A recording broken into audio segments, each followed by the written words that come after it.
Step back in time to the Middle Ages, a time of chivalry and honor, and witness the grandeur of medieval tournaments, where knights demonstrated their combat skills, courtly love was celebrated, and the masses gathered for entertainment and celebration. Don't just sit there like a knight in rusty armor. Subscribe to Pure History and join us on a journey to the past. Because, let's face it, who doesn't love a good jousting tournament? Not only will you learn about the history of these medieval events, but you'll also discover their cultural significance that still holds up today. So what are you waiting for? Join us and become a champion of knowledge. So let's start with what are medieval tournaments. Step back in time to the days of chivalry and knights in shining armor, where the medieval tournament was much more than just a show of strength.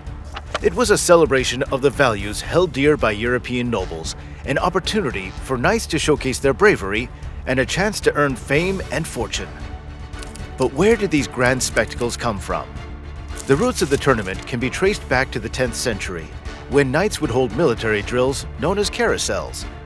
Over time, these exercises evolved into more elaborate and formal events, where knights would compete in jousting and melee, putting their family honor and reputation on the line. And let's not forget the legendary spectacle that came from the daring practice fights of elite Frankish cavalry riders. These knights sharpened their skills by charging each other with expert precision, developing unique tactics and simulating cavalry battles. The tournament was a group battle between mounted knights, while the joust was a one-on-one showdown between two knights armed with wooden lances. The terms have become synonymous over time, but the word tournament itself holds a fascinating history. Believe it or not, the main reason knights gathered was to perfect their riding skills. They were expected to turn their horses sharply during combat, a technique known as pas tour in French. This may have given birth to the word tourney. The early practice of knights circling each other before fighting is another possible origin of the word. So next time you hear the word tournament, remember the rich history and skilled riders behind it. Although the precise origin of tournaments is unknown, a chronicle from the Abbey of Saint Martin in Tours, France, contains the first recorded reference. Godfrey de Preuilly, who was fatally injured in a competition for which he ironically drafted the rules, is mentioned under the entry for 1066 CE. From the epic battles of France to the beauty of England and beyond, the beginnings of medieval tournaments have been shrouded in mystery and debate. Tournaments were first reported in Germany and Flanders in the 12th century CE, complicating the picture and challenging the common assumption that they originated in France, where they have frequently been mentioned. Even so, the English were likely to initiate the medieval tournament phenomenon in the middle of the 12th century CE, with Italy following suit shortly after. Still, there's no doubt that they became a popular spectacle throughout Europe, inspiring people of all social classes and standing as a symbol of chivalry and bravery for generations to come. The first tournaments served as training for actual warfare. Therefore, the weaponry and armor used in them were accurate replicas of what soldiers would wear in battle. The battle site included fenced-off enclosures for knights to escape and rest, as a warning of their dangers. Have you ever imagined what it would have been like to compete in a medieval tournament as a knight? Was it just about glory and money in those competitions, or was there more to it? Tournaments in the Middle Ages were severe and frequently bloody affairs. These competitions, which included two groups of 200 knights, each equipped with lances, swords, and shields, were a favorite amusement among French, English, and Norman knights. But since there were no rules, knights often attacked a single opponent or a knight without a horse, causing terrible injuries and sometimes even death. Knights tried to kidnap their enemies for ransom, or take their swords, armor, and other goods. Making matters worse, authorities frequently took the tournament seriously because rowdy knights occasionally used them to cover uprisings. As a result, several kings put limits on the tournaments. Richard I of England made knights pay an entrance fee and only permitted them to compete with a license, and in Germany, only royal people were allowed to compete. Despite their popularity, the church consistently decried the tournaments because of the unnecessary fatalities that occurred all too often in these competitions. In the 12th century CE, tournaments were outlawed by the popes because they were considered a symbol of all 7 deadly sins. Despite the church's stance, many knights continued to participate in the tournaments. As spectators and retainers joined in, some tournaments turned into actual conflicts. This was especially plausible in the case of revenge matches between national groups of knights. Is it a mystery how medieval tournaments progressed from bloody combat to elaborate displays of pageantry and honor throughout time? The terrible case of 80 German knights who died from heat exhaustion during a tournament in 1241 CE serves as a reminder that there's always a chance of mortality.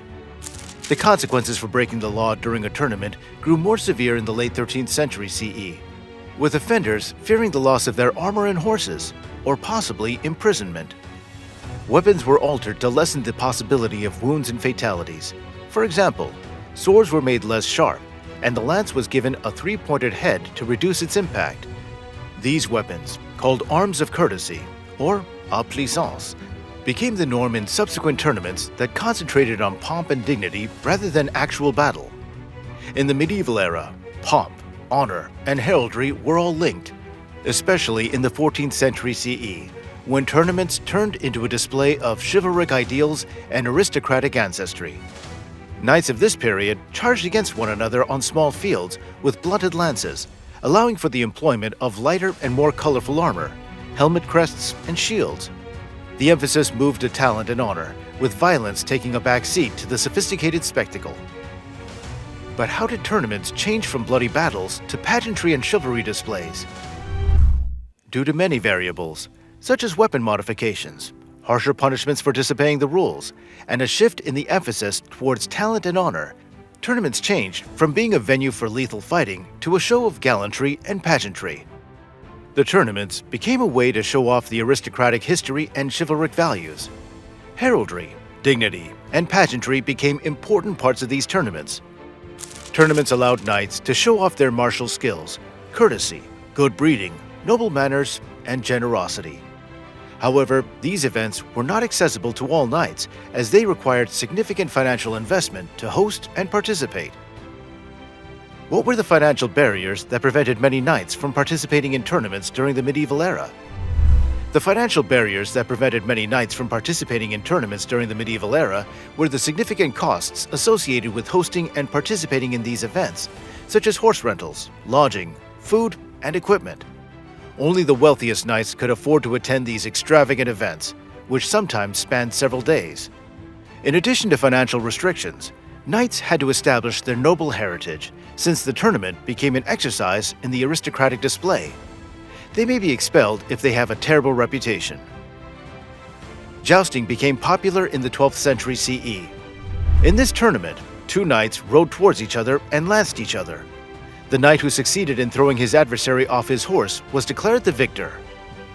Jousting greatly impacted the culture of medieval Europe because it represented the core values of chivalry and honor of the upper class. Jousting became a show's centerpiece, as pageantry and dignity dominated tournaments. Jousting contests frequently included sumptuous feasts, music, and other forms of entertainment meant to honor the skill and reputation of the competing knights. Jousting and tournaments have significance that goes beyond their cultural and social functions. Knights were frequently called upon to participate in conflicts and battles, impacting military strategy.